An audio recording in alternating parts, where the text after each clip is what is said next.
market, cooperating with both Egypt and Cyprus. With us on Skype now from Oxford in the UK is Chronis Kapalidis, a maritime security analyst with Hudson Analytics, which is a US-based maritime risk management company. Thank you for your time, sir. I'm wondering how much of this is open to interpretation, because each side is claiming their own part of the area. You've got one country which says it doesn't recognize another one. Is there a clear breaking of maritime law here, in your opinion? Well, if we stick to the letter of the law, I would have to say yes.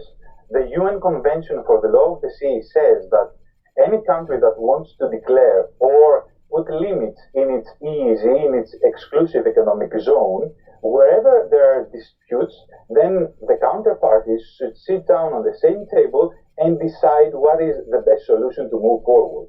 So any unilateral movement from any of the states in the region is only going to cause further tension.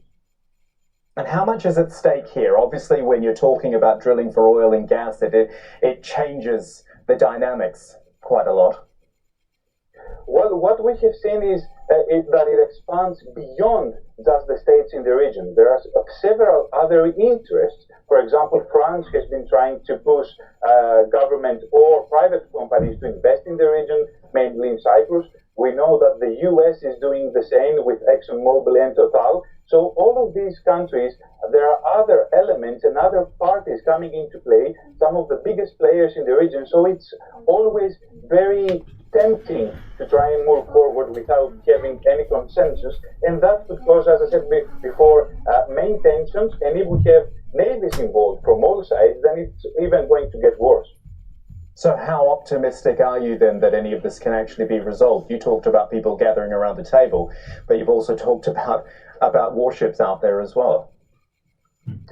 Well, the Greek government has been trying for years now to go to the International Court in The Hague with Turkey in order to solve the solution.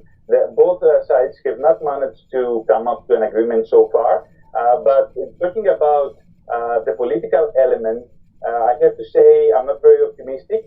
Being a former Navy officer myself, having been in the region several times and having confronted warships in the region, I have to say that this is a scenario, the worst case scenario, that we should try in any case to avoid and focus on diplomatic means to solve this problem. Chronis Kapalidis joining us from Oxford. Thank you for your time, sir.